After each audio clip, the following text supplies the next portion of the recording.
Cannabis Common Sense, the show that tells the truth about marijuana and the politics behind its prohibition.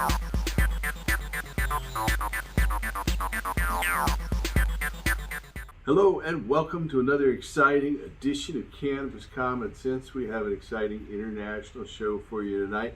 Our guests are Carlos Amos López and Freddy Platon from Ecuador. And I went to Ecuador last month and we'll be talking about that. We even have a little video my wife shot of whales swimming off the coast of Ecuador. I think you'll be amazed by that. But stay tuned as we bring on our infamous dancing Cannabis Leaves. I feel the force.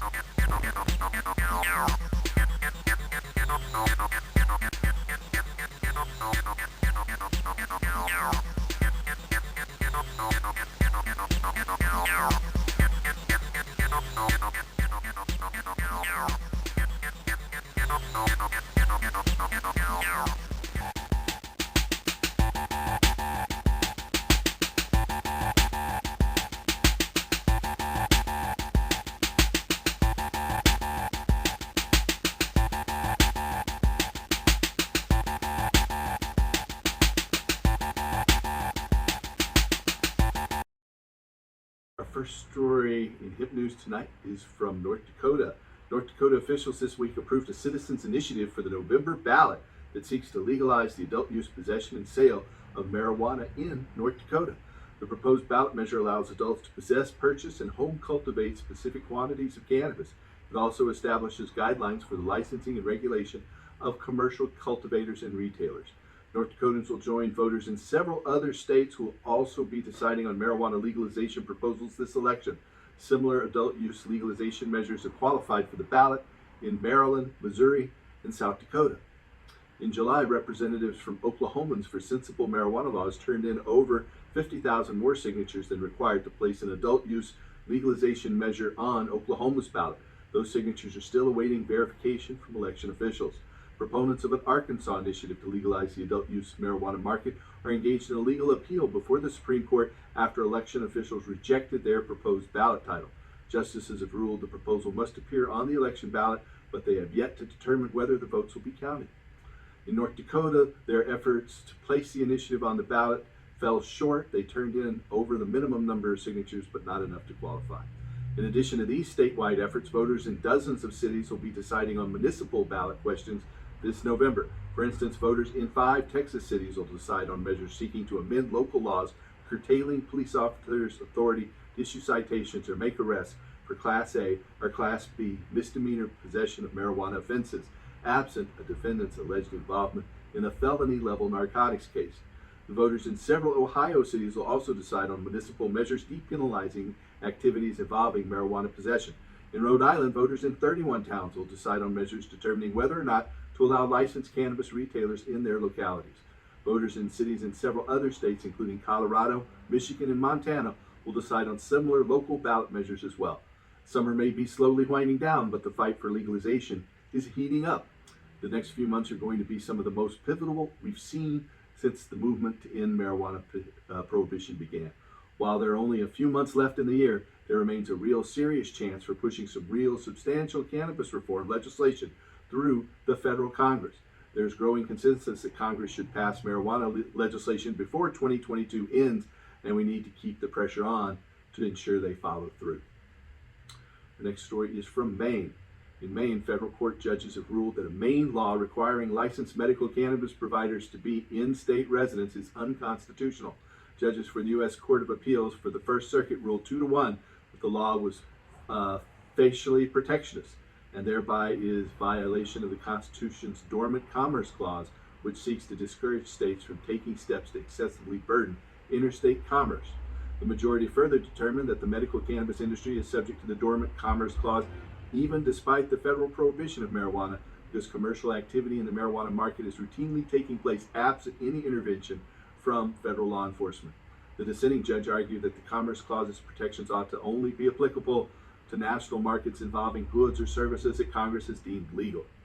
Maine regulators had already dropped a similar residency requirement for those seeking licensure to participate in the adult use marijuana market, which is legal in Maine. This case is Northeast Patients Group versus Maine's Department of Administrative and Financial Services. Our next story tonight's from Down Under in Australia. The adjunctive use of CBD safely and effectively reduces severe anxiety in young people, according to clinical data published in the Journal of Clinical Psychiatry. Australian researchers assessed the daily administration of CBD in 31 young people ages 12 to 25 with refractory anxiety. Participants self-titrated or adjusted their daily doses of CBD between 400 milligrams and 800 milligrams over a 12-week period. CBD dosing was associated with, quote, statistically significant reduction in anxiety severity, end quote, as measured on the overall anxiety severity and impairment scale, also called the OASIS. CBD dosing also demonstrated an acceptable level of safety with no serious adverse events reported and no clinically significant deviations to blood cell count. And the investigators reported, quote, approximately 40% of all participants experienced a 50% reduction in the OASIS score and 2/3 experienced a 33% reduction. By the end of the treatment, the number of participants rated as markedly or severely ill had decreased from 17 to 5. The authors acknowledged that CBD's greatest efficacy was observed during the final 4 weeks of this 12-week treatment, indicating that a longer treatment regimen may potentially lead, quote, to even greater improvements, end quote. They concluded, quote, that given that patients included in our trial were some of the most severe and treatment resistant and had significant functional impairment and multiple failed treatment attempts, the reduction in anxiety severity observed here suggests that CBD has clinically meaningful anti-anxiolytic effects, end quote. This study, Cannabidiol for treatment-resistant anxiety disorders in young people, an open-label trial, appears in this month's edition of the Journal of Clinical Psychiatry. Our next story is from Florida. CBD-infused products commercially available in retail stores and online often contain heavy metals such as lead, arsenic, and mercury, and typically contain less than advertised quantities of CBD, according to data published in the journal The Science of the Total Environment. Investigators affiliated with University of Miami School of Medicine and with the Ellipse Analytics Testing Lab in Denver assessed 516 CBD products for cannabidiol content as well as the presence of heavy metal contaminants. Of these products, 121 products were intended for oral consumption. Consistent with prior analyses, the unregulated CBD products, many contained impurities and inaccurate labeling. Of the CBD-infused edible products analyzed, 42% tested positive for the presence of lead, 37% tested positive for mercury, 28% tested positive for arsenic, and 8% tested positive for cadmium. Over 40% of all the products tested contain significantly lower percentages of CBD than advertised on the product's labeling. Among edible products, only 29% contain lower quantities of CBD than advertised. The authors concluded, quote, low-level contamination of edible CBD products with heavy metals and phthalates is pervasive. There is substantial discrepancy between the product label claims for CBD potency and the amount measured in both edible and topical products, underscoring the need for tight regulations for CBD product level integrity to protect consumers, end quote. More than 3 years following the passage of federal legislation legalizing hemp production, the U.S. Food and Drug Administration has yet to promulgate rules regulating the marketing and sale of commercial products containing hemp-derived CBD or other cannabinoids. The survey data compiled by the National Consumer League previously determined that more than 8 in 10 U.S. voters desire greater federal regulatory oversight over the labeling and marketing of commercially available CBD products. This study, heavy metal and phthalate contamination and leveling integrity in the large sample of U.S. commercially available cannabidiol or CBD products, appears in this month's edition of The Science of Total Environment. Next story is from the United Kingdom.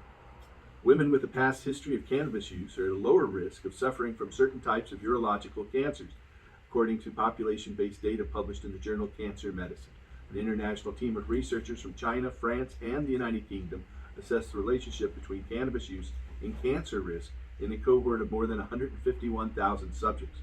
The investigators reported, quote, previous use of cannabis was a significant protective factor, end quote, in women against renal cell carcinoma and bladder cancer. They further reported that, quote, previous cannabis use was a significant protective factor for prostate cancer in men with a history of tobacco smoking, end quote. Prior studies have similarly identified an inverse association between a past history of cannabis use and the development of certain types of cancers, including bladder cancer, liver cancer, and head and neck cancers. The full text of this study, the association between cannabis use with urological cancers, a population-based cohort study, and randomization study in the UK Biobank, appears in Cancer Medicine. Our last story tonight is from Pennsylvania. Mice injected with the cannabinoid CBG, or cannabigerol, experienced a significant decrease in mean blood pressure, according to data published in the journal Frontiers in Physiology. A team of researchers with Penn State College of Medicine assessed the cardiovascular impact of CBG compared to placebo in healthy mice. Animals in the study were injected in the abdomen with either CBG or saline solution. The authors reported, quote, acute CBG administration elicits a significant decrease in blood pressure in phenotypically normal mice without altering heart rate or locomotor activity, end quote. They concluded, quote, present study provides new mechanistic insight into the cardiovascular effects of CBG in the context of normal blood pressure. Overall, these findings add to the growing literature regarding the role of cannabinoids in blood pressure regulation. Additional research on CBG is needed to define the precise molecular mechanism and sites of action, effects of more chronic administration, and potential for therapeutic use to lower blood pressure in models of hypertension, end quote.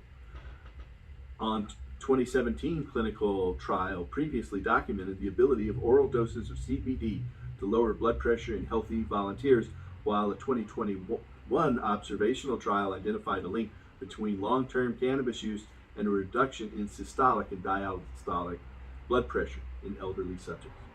Cannabinoids have long been known to influence cardiovascular function, though data regarding their effects has been conflicting. According to the result of a 2021 literature review of 67 studies published in the American Journal of Medicine, quote, marijuana itself does not appear to be independently associated with excessive cardiovascular risk factors, end quote, although the authors did caution that, quote, it can be associated with other unhealthy behaviors such as alcohol use and tobacco smoking that can be detrimental, end quote, to cardiovascular health. The full text of this study, acute cannabigerol administration lowers blood pressure in mice, appears in this month's edition of the Frontiers in Physiology. That's the end of our hemp news segment tonight. Now we have our guest in Guayaquil, Ecuador. It is Carlos Armas López and Freddy Platon. They're talking about our recent adventures at Copa Cannabica La Perla, a cannabis judging event that I was honored to go to last month. So here is our interview. Tune in and help us restore hemp. Good night. I would like to introduce a couple of friends of mine that I just met in Guayaquil in Ecuador.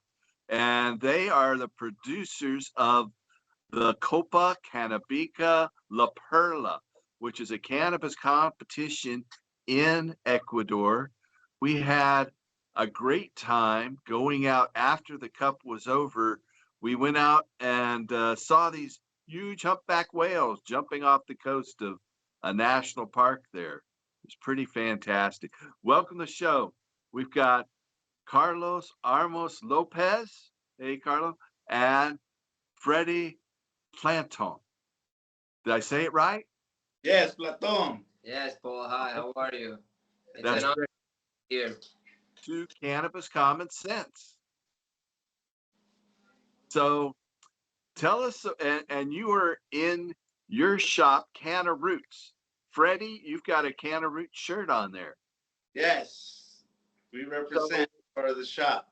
Yes, we're here right now at the shop. This is the place where we build, we work a year. The Copa Cannabica La Perla is an annual event that we produce here in this place. We met here every day.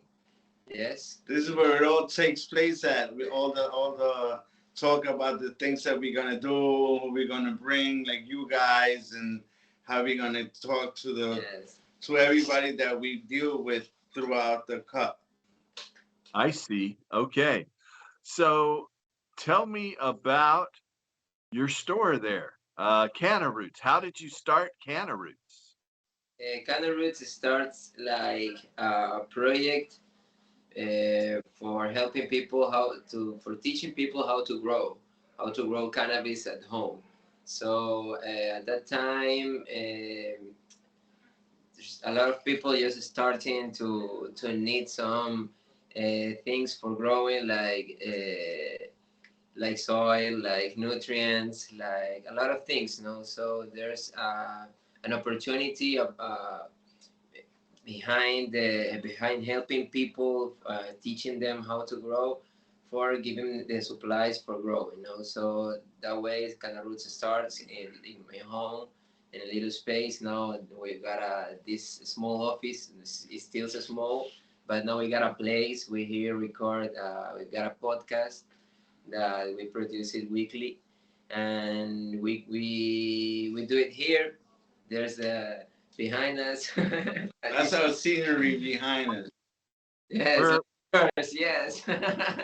That's how we're doing it too. So, when did you first start Canna Roots, Carlos? Well, I started in activism like in 2011, but a project that was called Guayaquil Canábico. At that project, I organized the Marcha Mundial de la Marihuana every year. The parade. But that project doesn't focalize too much on growing. So I began like 3 years ago, Canna Roots as a way to promote the growing at home. So this has been growing a lot of time and a lot in the time, and we're happy now with the cup, with everything that happens in the cup. Having you guys here was amazing, and well, I first started with 10 people. yeah, sure. 10? First cup started with 10 people. 2015. 2015. We just started then, and we did this house actually, in the living room, and we brought people from around the area, and we started our first cup. And the guy that won this year, the extracts, the number one extracts, was the winner for that cup, the number one. I bet it's a lot better now than it was in 2015. Yeah, it's a lot better. A lot better. Awesome. You guys came here, so it made us feel a lot better. Yes. Yeah, it was great that you invited me. I really appreciate it. We had an incredible time. Awesome having you. I'm going to drop in Teresa's 3-minute video of the whales and her sounding cute talking to them. Oh, there's one. Oh! There's one. Another one, too. They're waving. Oh, the whale waving.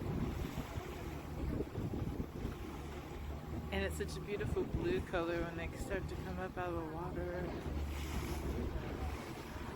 Oh! Yay, they're swimming.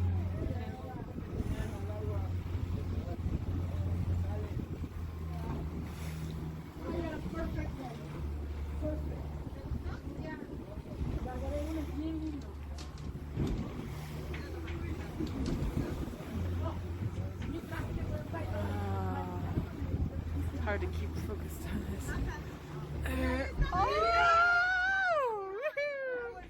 That is so close.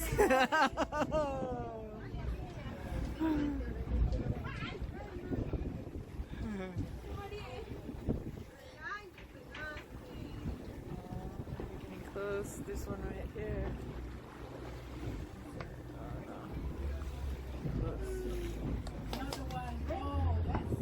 Oh, I missed that one. I'm just looking at my camera. This one right there. I see him around the water. You can see it's really blue where the water's.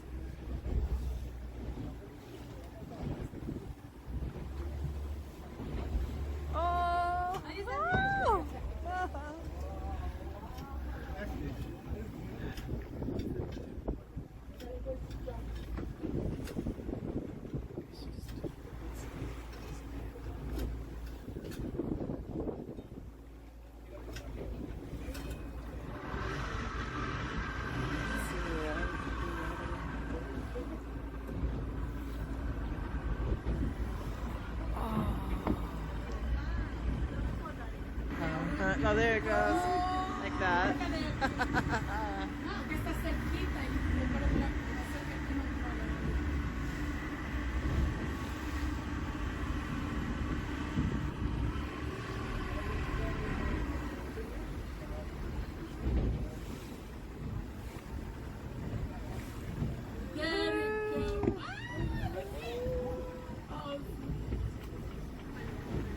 We are so close.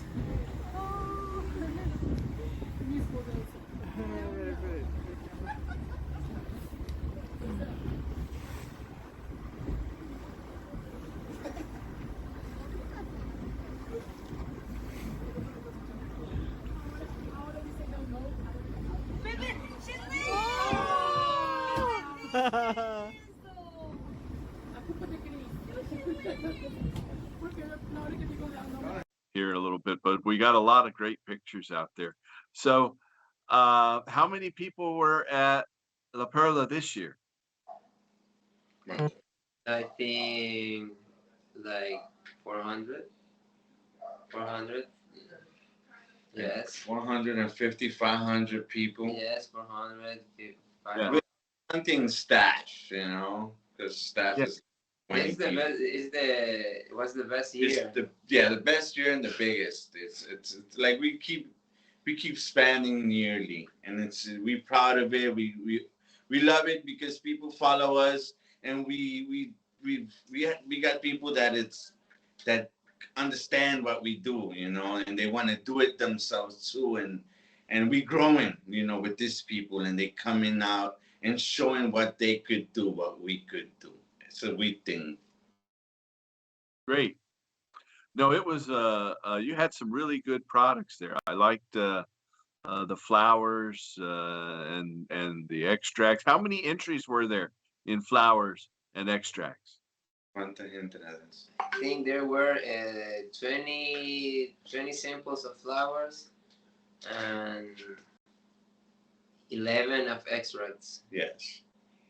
I remember I had to go to my speaking presentation right in the middle of the judging. So I was pretty well lit up when I did that, but I think it went okay. Yeah, I- It did. we should handle that the next year. yeah, don't have your speakers judging moments before. I handle it. Kids at home, don't try it. We're trained professionals. So anyway, Pretty well trained. yeah. Tell my audience about Guayaquil and Ecuador because you know most Americans don't know much about outside their own country, and so we do have an international audience. But Guayaquil's the largest city in Ecuador, right? Yeah, no, Quito is the largest city in Oh, Ecuador. Quito's bigger. Quito is the second largest city in Ecuador. Oh, okay, okay. Yeah. But there's a lot of difference in elevation. I Yeah. think you're at sea level, where Quito is what, like 3,500 meters or something? Yes. Quito is Wow. 2018. 1850. 2018 Yes. Oh, okay. level. It's like It, we have so the it's not as high as Bogota. I was thinking it was No. higher than, or about the same as Bogota in Colombia. Yes, Quito is yes. Riobamba is more. It's más alto. is steeper, is longer. They Right. got mountains in Riobamba. Riobamba. Yes. Tell Other us about. I mean, you're not. I know you're not usually representatives of your country, but tell our audience just a little bit about Ecuador. Well, Ecuador is a small country, but it's got a lot of variety because in a small space we got the coast, we got the mountains, we got Galapagos, we got the Amazon. So in a few hours you could visit all these places. We got 2 hour differences and different kind of weathers. Like in summer, in 2 hours, you'll be in winter air. Yeah, for Yeah, sure. A lot of, cause that we got a lot of food, we got a lot of fruits too. So there's a lot of variety for with food. And what else I can let you know about Ecuador? Here people is very nice. Nice people is nice. I think. It's scary here too, you know. You can tell us how is people here. I don't know. It's scary, but we survive because we do, we stay positive and but it's very pretty bad. It's not an easy place to live, but it's like you got to go with it. It's pretty strong. The, Yeah, the it's laws like it's like the all laws this. is pretty bad. Guayaquil is like all big cities, but yes, like tourism country, got a lot of places to visit. Oh yeah, it's beautiful places, awesome places. As you could tell, the sea. It's a lot of Yeah. beautiful towns that you could visit, and the food is awesome too. But it's a little dangerous, like everywhere else, I guess. Yeah, we have a lot of dangerous places in America. You probably hear about all the massacres with guns and everything, and Yeah. the gangs in Chicago and whatnot. Yes. But if you're careful, most of the time you'll be okay. Sometimes you just never know what can happen in some cases. But Well, how are some, you here? How you feel with that? How did you feel when you I was? feel scared at all. I felt just fine. I didn't feel like I went anywhere that I was in any danger.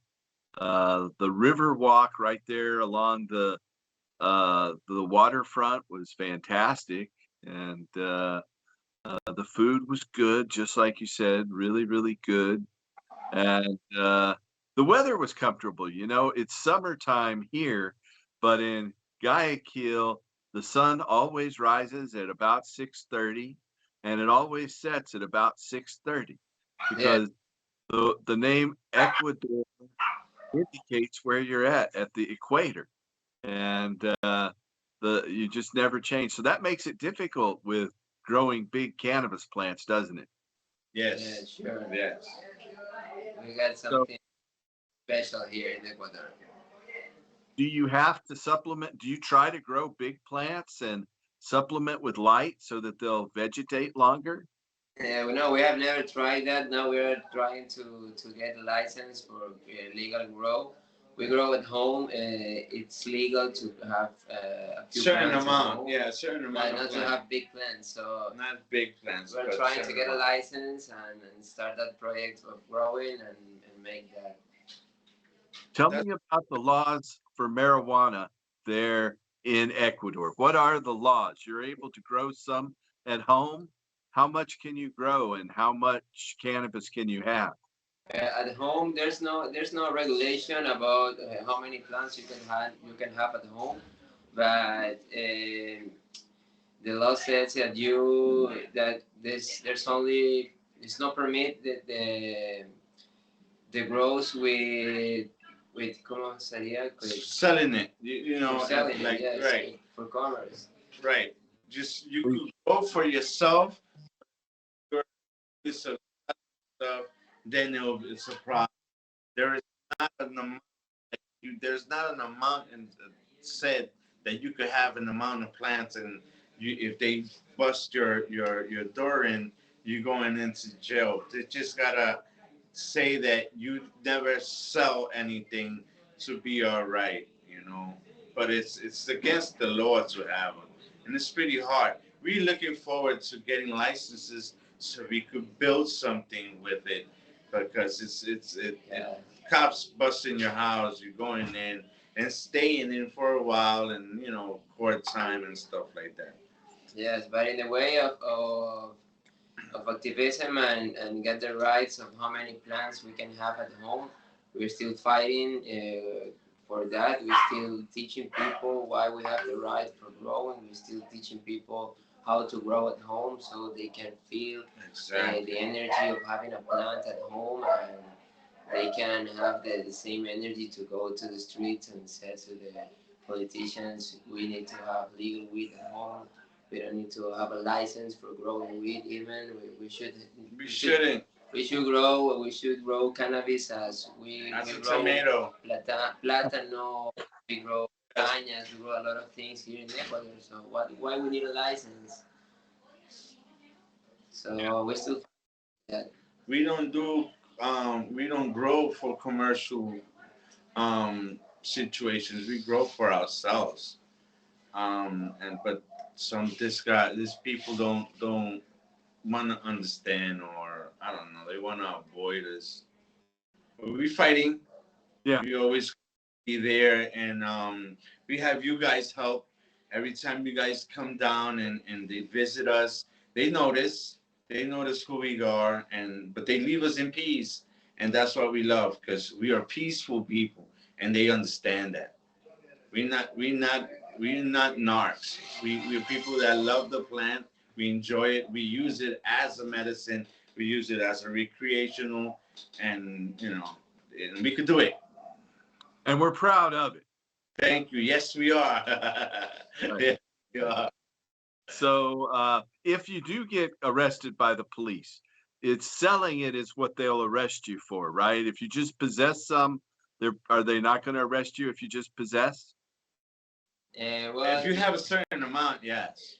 Like they'll question you. They'll take you in and they'll ask you, why do you have this?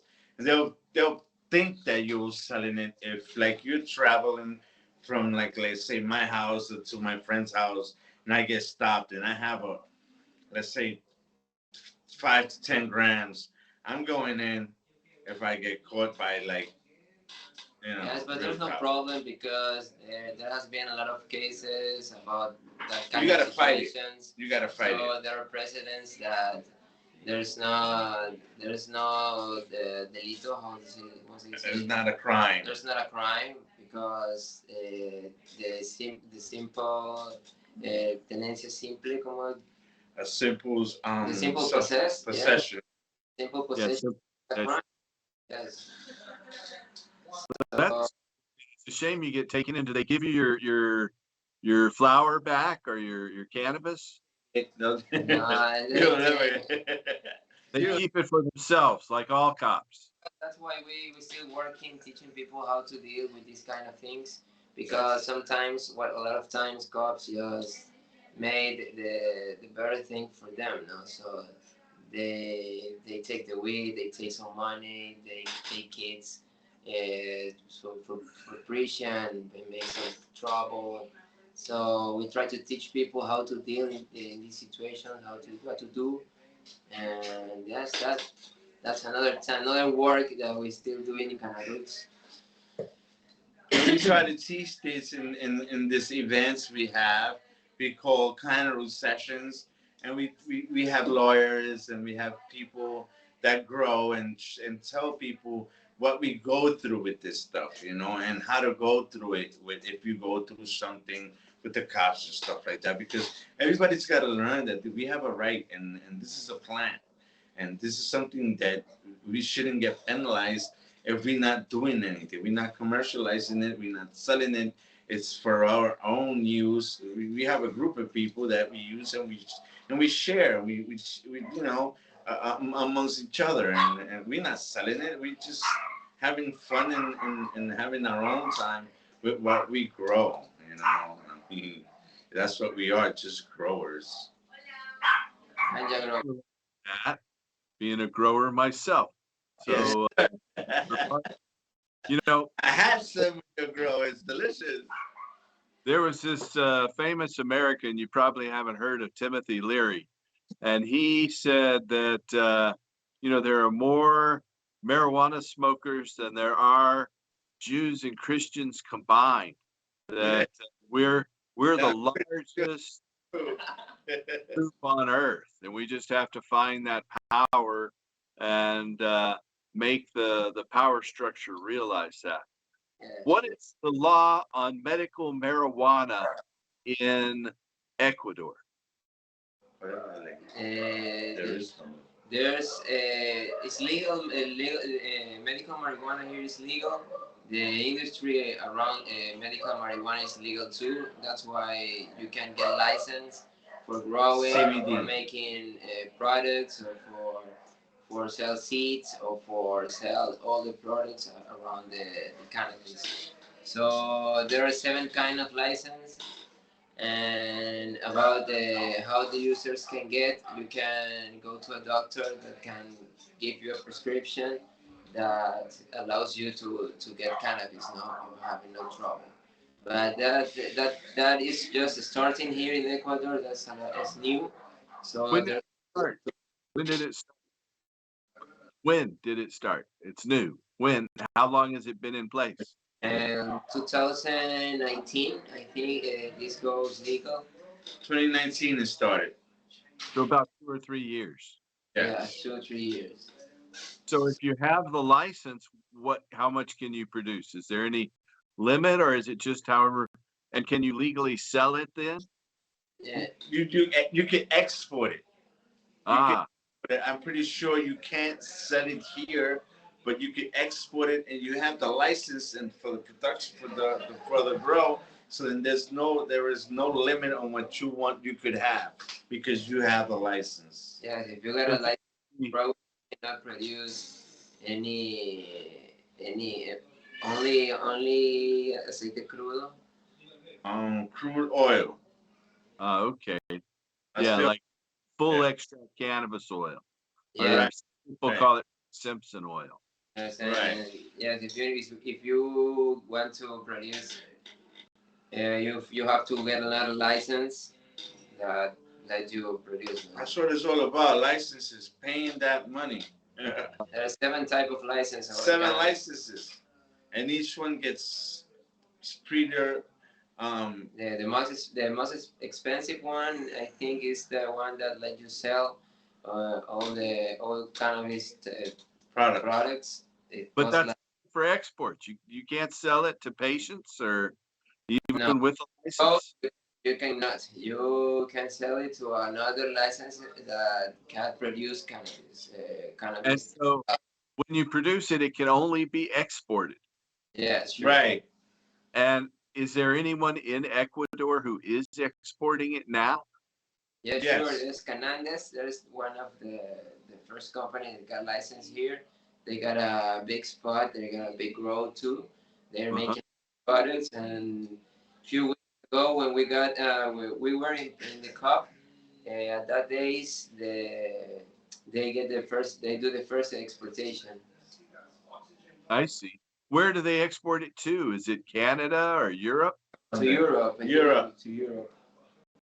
I see. Yeah, I guess there are a few countries that are taking it in. Here in the United States, you can't do any of that yet because of our federal law.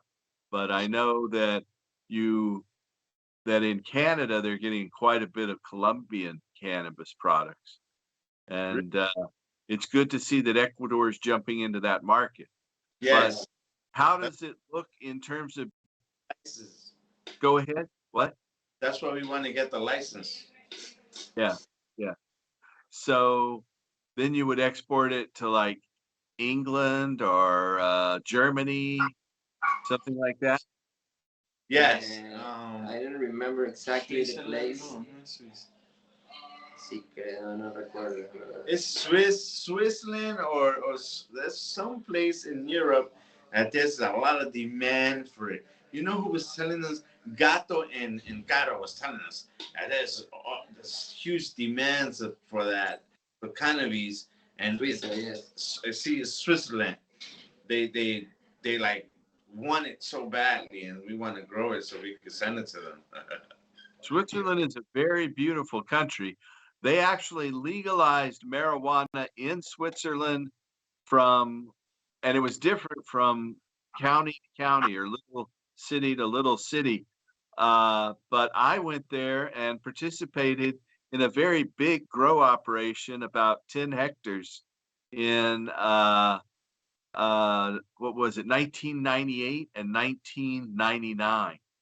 But then they had a vote in 2002 and it lost, and all of those businesses had to close. And the police had to come in and destroy their crop or their product. But now the laws are starting to change back again. So I hope you guys could do that. I'm sure that would be a big economic boon. Those Swiss francs are pretty valuable, you know. So what is your plan in the future for legalizing in Ecuador, where you can legally have stores? And is there any hope of that in the near future? Yeah, sure. We're trying to work and we're hoping for it. We're working on it. We have people that is trying to help us with it, but it's gonna take a long time. But yes, it's hard because the law around the industry of cannabis is made for the people that got the resources and got the money for do the things. So people like us that we are like, from the community that we're still working from activism, we rise from there. It's difficult for us. So we're trying. We're still fighting for have the same opportunities that the people with money have, because they have money. That's what happened with the the company we were talking about, the first exportation. They got the money. They even got the license before the law was out in Ecuador. Exactly. So they were growing before the law was out. So that kind of things make people. They're What? exporting. Do you know where they're exporting to in Europe? Yes, to Switzerland. Okay. There's been some changes in government in Ecuador. I know you're not political and all of that, but do you want to explain to our audience what's been going on with the Ecuador government?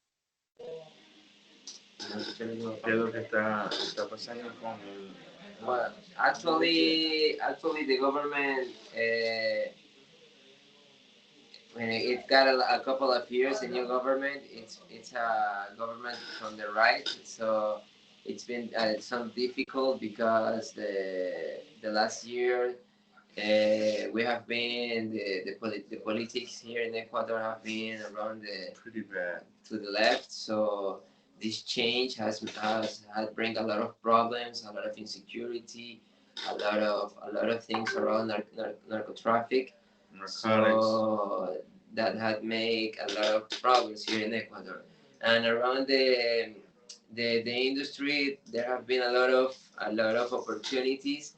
Yes, but only for the people that got the resources and got the money for doing it. So they are opening a way, but if you got the money, you can enter there. So that's what's happening now. I see. So what does it look like for the future of the Copa Cannabis La Perla? What is that? What's your plan? You've got another one going next year, I take it? Yeah, sure. We're working. We already started working on it. It's it's a big event, so it takes a lot of work, and it's, this week started. We already are talking stuff that we need to improve, because I'm pretty sure next year's going to be bigger, and it's going to be harder than what it was this year, but we're gonna go at it, and we're gonna go with it, and we're gonna keep having people coming to us and showing people what we love to do. Yes, we hope we can have you here the next year. Yes, we want you guys next year, but this time you're just gonna do the every year. chats. That's it. Okay. Well, I'm ready to come back. There's a potential. It hasn't been confirmed that I might have an event. We talked about it when I was there in Quito, in I think it's mid-October. Maybe it's mid-September. Headed to that. We're gonna be there too. So if you go, oh my God, we're gonna be so happy to see you guys again. Well, tell them they should have me come, because they offered to pay my plane ticket and put me up in a hotel. So all right. We'll talk. We'll let them know that you said Well, not that you said that, but you know that you're interested in coming, and I'm pretty sure they'll want to. They wanted to. Yeah, I know they're interested. He was just saying, buying the plane ticket round trip is it's expensive, of course.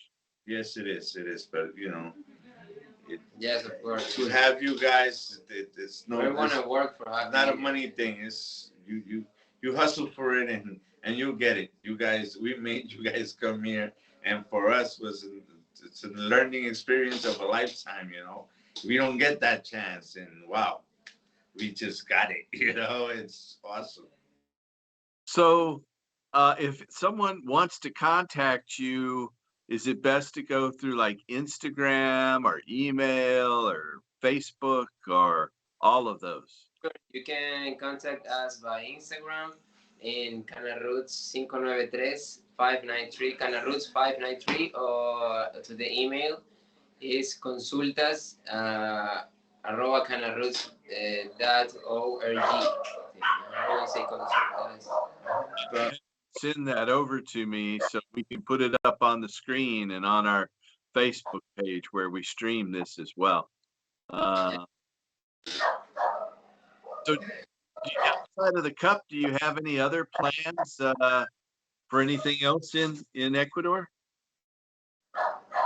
Can you repeat that again, please? Yeah. What are your future plans outside of the cup? Do you have any specific future plans? Yes, as around an event, we're trying to work like the Copa Canábica La Perla, a medicinal event. So that's a lot of work too, to have try to get the people that brings the information, a good information around this for people that goes to the event. So we're trying to get that.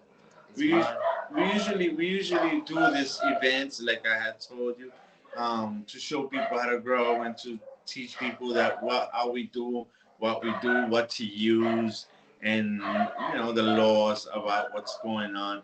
So we're gonna have one with Caro and Gato pretty soon here, a shop showing them everything we do with that, and having these guys are incredible too, Gato and Caro, and they're gonna be the teachers for that event. All right. Yeah, I've talked to them about participating in that as well. I was just with them in Cali, as I'm sure you know, and they're still bopping around in Cali, I think, until they're going home today. But okay. So is there anything else you'd like to discuss? Do you have any other things you'd want people out in cannabis land to know about? Well, I just want to invite all the people that's looking at this interview for coming to Ecuador, for coming to Copa Canábica La Perla. It's a nice place in Ecuador. We can visit a lot of places around here, and we can have a good time. We have good flowers, good extracts. So I just have to invite you to visit us. Yes, please feel free to come down to the Nest Cup. You're gonna enjoy yourself. You're gonna have a great time. You're gonna go out to the sea and see whales and see beautiful sceneries. And us, we try to be what you guys want us to be. Always there to help you guys. For sure. All right. Well, we appreciate it and appreciate you coming on the show. Thank you. Thank you. Thanks for doing it. Thanks for inviting me there to it.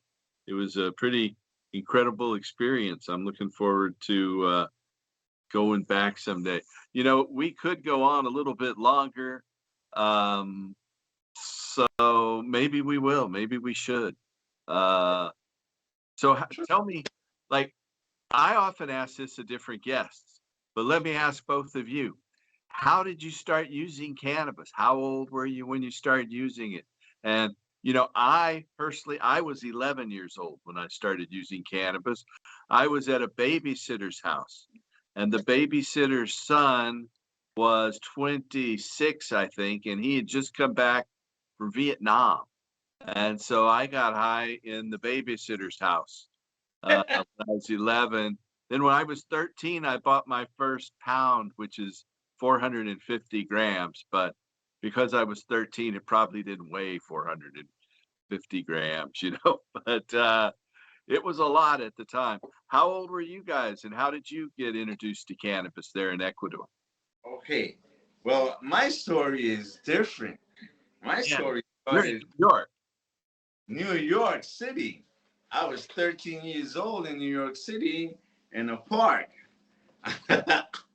in um in in the Bronx. It's called Joyce Kilmer Park. Right down the block from Yankee Stadium was my first joint I smoked. 161st and Walton Avenue. From that area. So I used to hang out, and my friends were like, "Yo, let's get some smoke." And I said, "All right, that's it. I'm going to do it."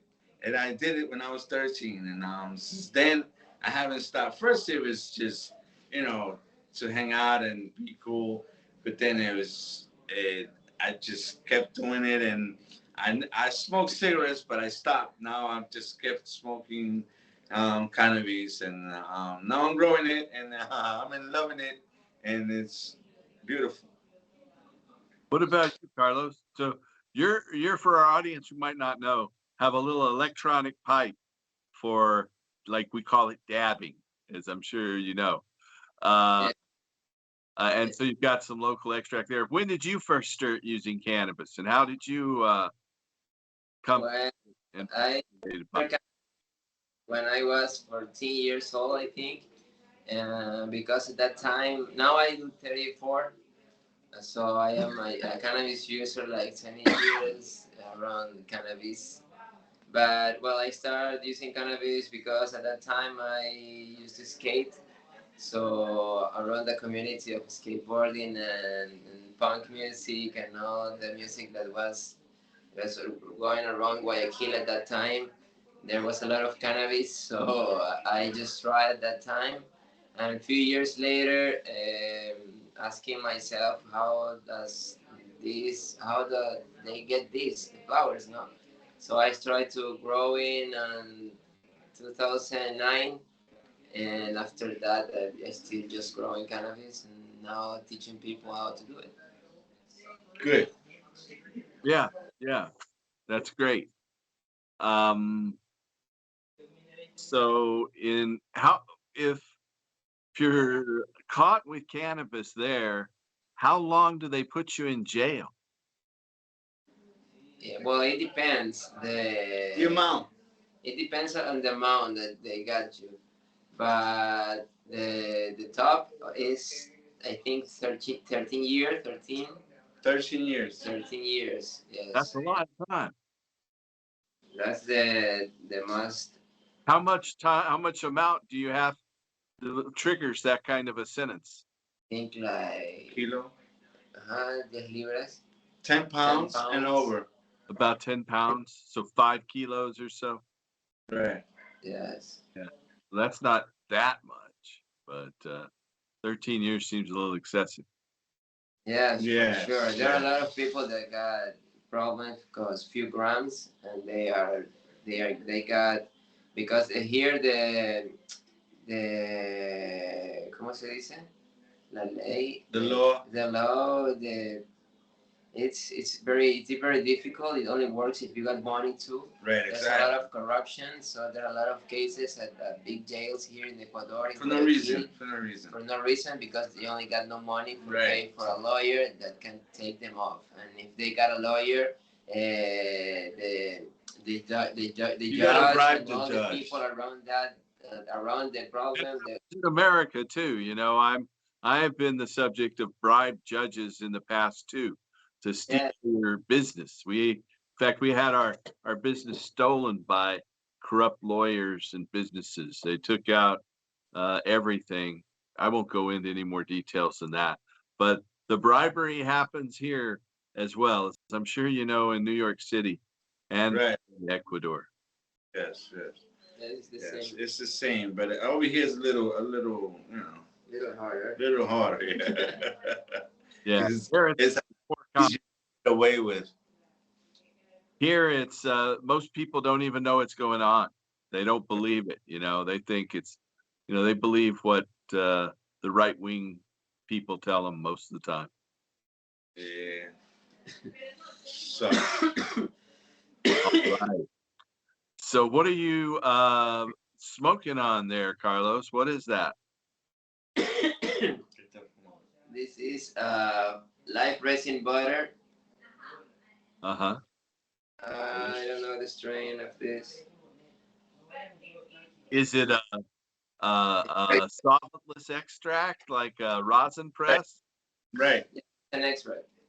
Yeah. Yeah. Okay. Well, I think we are about done. I really appreciate you guys coming on. We took a number of times to get back and forth. Again, if somebody wants to reach out to you, where are the best places to do that at? Well, you can find us. I think it's better on our Email. and we use a lot of our page of Instagram, so you can visit us on Instagram. We got a channel on YouTube too, where we pass our podcast. We have a channel on YouTube. Follow us You on can our follow us. podcast. It's Canna Roots too. Yes, it's kind Is of that roots. Anna Roots, Ecuador or something? What's the name of your podcast and how can they find it? ¿Cómo se llama el podcast? Podcast, it's called Enrolados. Enrolados. And the channel is Canna Roots. This is the name of the podcast. That's the name of the podcast. Okay. Enrolados. All right. And you do that every week? Yes, every Thursdays we're on. And it's on YouTube? Yes, it's on YouTube. So that's the best place to find it. It's on YouTube, yes. Yes. Okay. It's fine. So follow us. Follow us. Yes, That's please give how us I- like. I'll go find it and look at it, even though I can't understand what you're saying. We wanted to do one with you guys, but we didn't have the time. It would have been awesome. We can hear on social, on the internet if you want. So whenever We're gonna talk just- about that soon. Yeah, my Spanish is no good. matter. I'll translate. I'll do whatever I can. I know. All right. I appreciate that. Well, I would like to remind our audience, I've been talking to Carlos Armas López and Freddy Platon, and in Ecuador with Canna Roots and Copa Cannabica La Perla, even though I know you guys pronounce it differently a little bit. Yes. Yes. But it's nice. It's good. It's like my Copa English. Cannabica. English not too good. Copa Cannabica La Perla. Okay. All right. Well, thanks for coming on and keep working to restore hemp. Thank you. Paul. Thank you, Thank Paul. you very much. Thank you for inviting us. Thank you for inviting us. We'll see you soon and say hello to Teresa and everybody Yes. out there. Will do. Yes, hello from Teresa too. Thank you too much, Paul.